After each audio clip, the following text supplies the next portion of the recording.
जय मसीह की। परमेश्वर का धन्यवाद हो आज के सुंदर समय के लिए।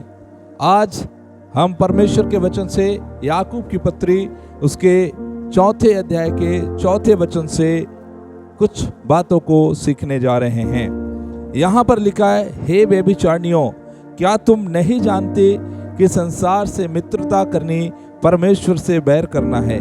अतः जो कोई संसार का मित्र होना चाहता है वह अपने आप को परमेश्वर का बैरी बनाता है। यहाँ पर परमेश्वर के वचन में याकूब हर जगह जहाँ पर हे भाइयों, हे मेरे प्रियों करके यूज करता है, अचानक यहाँ पर व्यभिचारिणियों करके इस्तेमाल कर रहा है। ये व्यभिचारिणियों का मतलब क्या है? ये व्यभिचारिणी संसारिक व्यभिचारिणी या संसार के लोग जो आज व्यभिचार में फंस रहे हैं उसके विषय में याकूब बात नहीं कर रहा है, परंतु यहाँ पर याकूब आध्यात्मिक व्यभिचार के विषय में बात कर रहा है। आध्यात्मिक व्यभिचार, हाँ आध्यात्मिक व्यभिचार।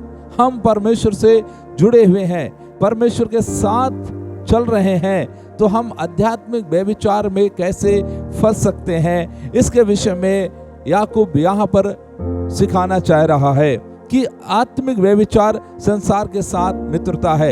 यदि हम संसार के साथ मित्रता कर रहे हैं, समझ जाइए हम आध्यात्मिक व्यभिचार में फंसे हुए हैं। व्यभिचार का मतलब क्या है? आप इस बात को जानिए कि हर एक मसीही विश्वासी जो प्रभु यीशु मसीह पर विश्वास करता है वह यीशु मसीह से विवाहित हो चुका है। यीशु मसीह उसे बयाने में पवित्र आत्मा दिए हैं और एक दिन वापस प्रभु यीशु मसीह उसे लेने के लिए आएंगे। तो हम कहीं ना कहीं यीशु मसीह के साथ विवाहित हैं और यीशु को छोड़ यदि हम संसार के वस्तुओं से प्रेम करते हैं तो हमारे अंदर में पिता का प्रेम नहीं है और वो आध्यात्मिक व्यभिचार के लक्षण है।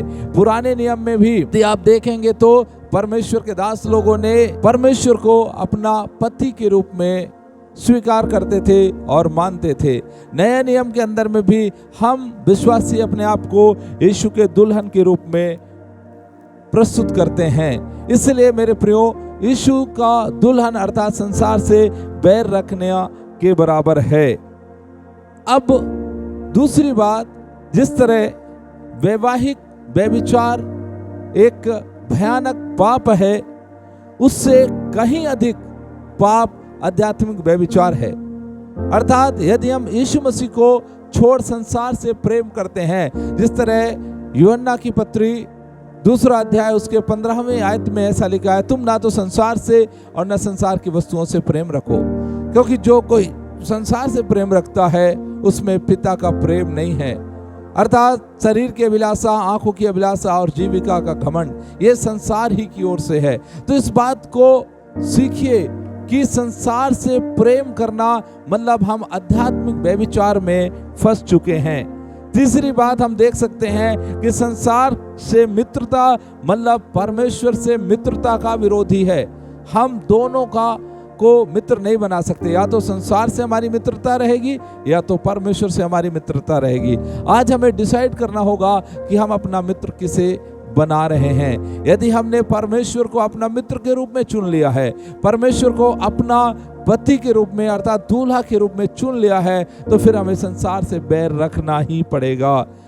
संसार से मित्रता का अर्थ है परमेश्वर से अलग होकर के जीवन जीना। हाँ मेरे प्रियो, यदि हम संसार से मित्रता रख रहे हैं तो इसका मतलब है हम परमेश्वर से अलग हो रहे हैं। परमेश्वर से अलग होने का साफ मतलब है कि हम अपने लिए जीवन जी रहे हैं, अपने आप को खुश करने के लिए जीवन जी रहे हैं, अपने आप को आनंदित करने के लिए जीवन जी रहे हैं। इसलिए चाहिए कि हम परमेश्वर को प्रसन्न करें। यहाँ पर साफ कहता है याकूब कि संसार से मित्रता करना मतलब परमेश्वर से बैर करने के बराबर है। इसलिए आइए आज हम निर्णय लें कि हम प्रभु यीशु मसीह से सारे मन से, सारे प्राण से, सारे शक्ति से प्यार करें और हम संसार से मित्रता नहीं बल्कि संसार के कामों को हम समझते हुए, जानते हुए उससे बैर करें, उससे विरोध करें और हम हर दिन प्रभु यीशु मसीह के साथ उसके विश्वास योग्यता में